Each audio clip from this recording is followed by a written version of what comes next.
This week on the show, we have Shaine Smith, dedicated Metal Gear historian and lore translator. My husband, he loves Gundam. So, and I'm talking like just loves Gundam. He got me... is he excited for the movie? You have no idea. He lost his damn mind. He was actually underway when the news came out, and he came home, and he's like, "Did you see?" And I was like, "Yes, I saw."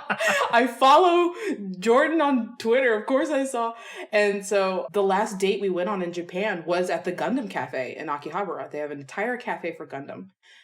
They have multiple in Japan, right? But the closest one was in Akihabara, and I surprised him with it. I got a babysitter. I was like, "Get on the train. Just shut your eyes when we get to Akihabara. I will lead you out of the station."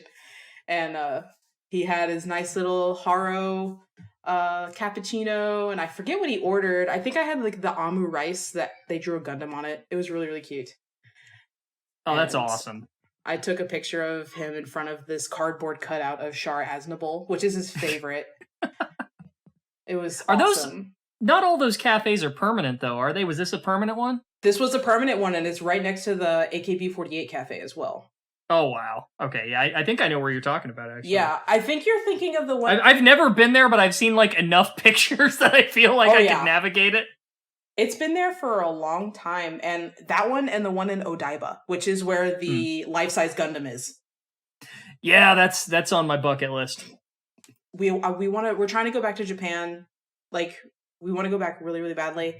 It's pretty much up to the Navy, right, where we go. So, yeah. Because right now they have a Gundam built that moves and everything, and it's awesome. And but they're taking it down in like 2 years. So no, we're on the clock. No, yes. Why? It's amazing. No, I didn't know that. Now I'm angry because I've only got 2 years to get to Japan.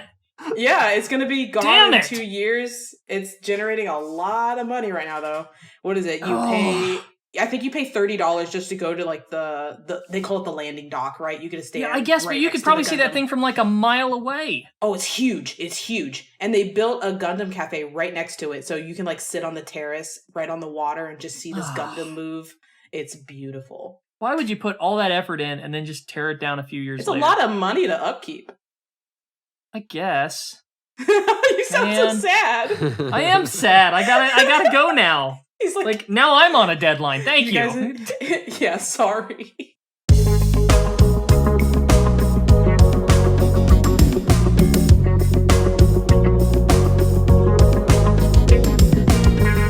Hey, I'm Fingers. Hey everyone, this is Days Ahead. And I'm Nitroid. You're listening to the Kojima Frequency.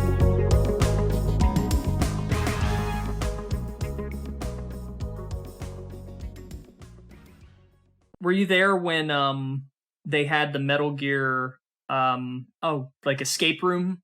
No, thing? That was right after we left. Like right after we left. That blows. And I was pissed. I was so livid. And they only had it for 3 months, and then it was gone? it was a pop-up shop type thing. Yeah. And I remember seeing it online really right after we leave. I'm sitting in Monterey, which is like the most expensive place to live in California. Like seething. Yeah, the closest I'm ever going to get to that is like Super Bunny Hop's video. Super Bunny? Oh, yeah. It's like a $10,000 trip, though. It is. It's really expensive. Yeah. If you want to do it right.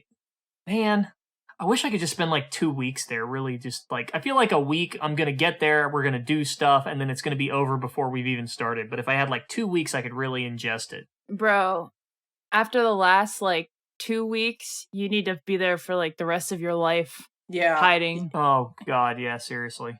So, Metal Gear Solid 5 comes out when we were living there. My son was oh God, how old was my son? He was 5 months old, right? So, the Metal Gear Solid 5 comes out. I remember we just went to the Next, which is Navy Walmart, right? And picked up an American copy. And I'll forever remember the smell of the air because we had opened the back doors, let the air in because it was hot. And we turned off all the lights and we popped that game in for the first time. And it's just I'll never get to play it for the first time ever again. And then there's this old game shop at this mall called Dae Mall that's right outside the base. And it's this super old 80s, 90s game shop, Japanese games.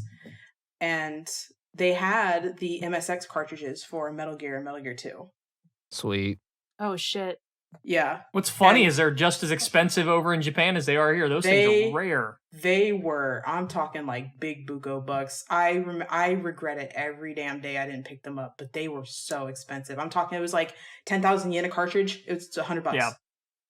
It I had a was- guy that I got in touch with once, and he was a rare collector, and had a bunch of contacts all over Japan. And I had an opportunity to buy a sealed copy of Metal Gear 2. Oh my god. He wanted roughly about 15,000 yen for it. Yeah, that's 15,000. Oh my god. Yeah. Yeah, that's about how it goes. Because when you go down to Akihabara as well, which is also called the Electric City, right? This is where like the start of electronics in Japan started, was Akihabara, and it just turned into Otaku Town. Which it's actually like downplays Akihabara, because you see so many awesome things in Akihabara, just like the latest technology, gadgets, all that stuff, and they have a shit ton of old video game stores. This is where you would find your like creepypasta games. Because I'm not even shitting you, because people will mod their old games, and you can walk into any goddamn game store in Akihabara and be like, I want to sell this game. They don't even look at it twice. They buy it back from you and they put it in a bin, and then you get a Japanese creepypasta game out of a Akihabara shop. Oh, that's kind of cool. Yeah, and so like there was this one, I don't remember the name of it, but like it was kind of like Spencer's. You know how they got the good shit in the back? So it's like you would walk into this porn. Just kidding. Right? Like you would walk straight to the back. I'm talking like old like Amiga, MSX, super old Dreamcast, PS1, like just straight up like really old games, and they were all so expensive.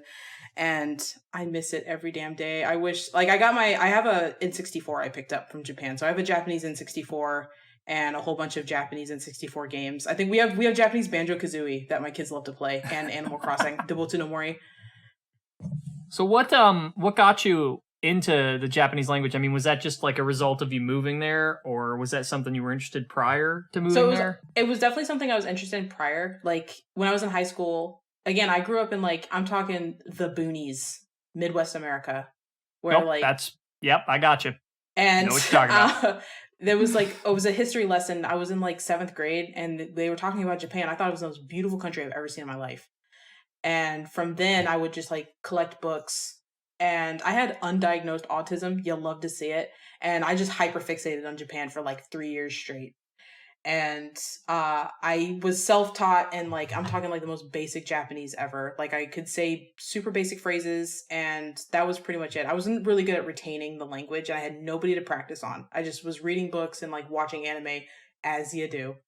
And then I meet my husband, which was a story in itself. Let's just say we met on Xbox Live, and nice.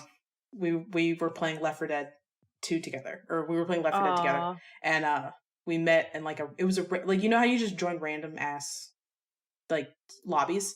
He was in a lobby, like I wasn't friends with any of his friends. We just random lobby, and we played like 50 games together, and then come to find out he lived like 30 minutes away from me. And whoa. Yeah, so here we are, 2 kids in. Do you think love can bloom even on a battlefield? Yeah, I do. That's awesome. Yeah. No. Is that like how that game does like matchmaking though? Is it like proximity based? It seems like that way, right? Like it seemed too convenient. But maybe it is proximity, because he really was only 30 minutes away from me living. Shout out Left 4 Dead. Yeah. Love to see it, Left 4 Dead. But he had come down. He had driven down to like take me on a date to Buffalo Wild Wings. I know. So for me, that was fancy. Hey, Like, that Buffalo Wild Wings is awesome. I had never had a man take me out on a date before. He let me get like a 30-piece wing that we shared, and I ate like 15 of them. Nice. You know, I just straight up cleaned up half. And he tells me like right then and there, like, oh, I'm an officer in the Navy, and I'm going to Japan in like a month. So I wanted to take you out. I'm like, okay, cool. Yeah, you're paying for my meal. This is awesome. And then a year goes by. He's in Japan and he calls me one day. He's like, I can't take this anymore. And I'm like, oh, he's breaking up with me. Long distance relationship sucks. And he's like, I just gave you $600. I wired you $600. Go get your passport. I'm flying you out to Bruh. Japan. I can't take it anymore. And so, yeah. And so literally right after I got off the Skype call with him, I went and got my passport. A week later, the passport comes in. 3 days after that, I'm on a plane to Japan.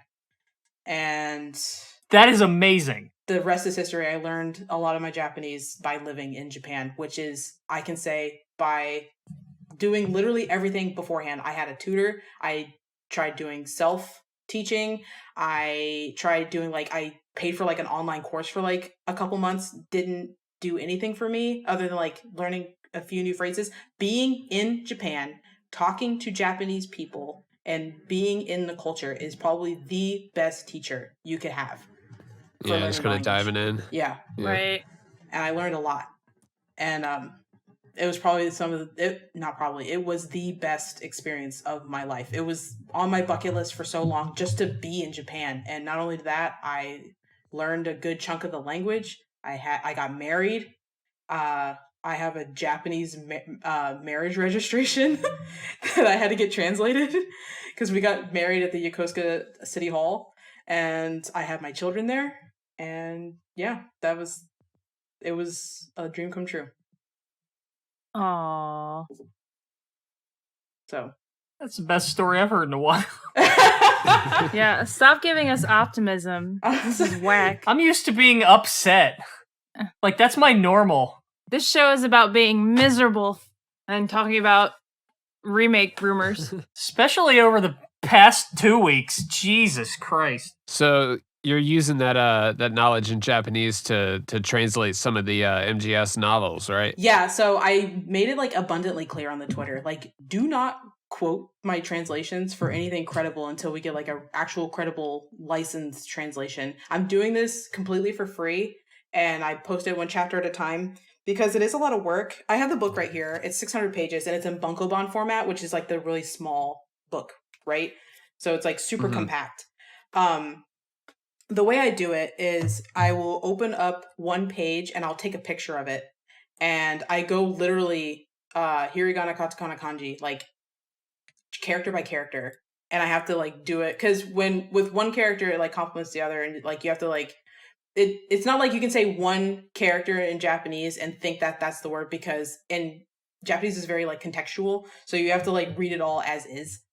So a lot of the time, if it's kanji that I don't understand, I have to put it in this translation. So I put it in literally Google Translate and have to interpret it with the rest of the sentence so it doesn't sound too literal.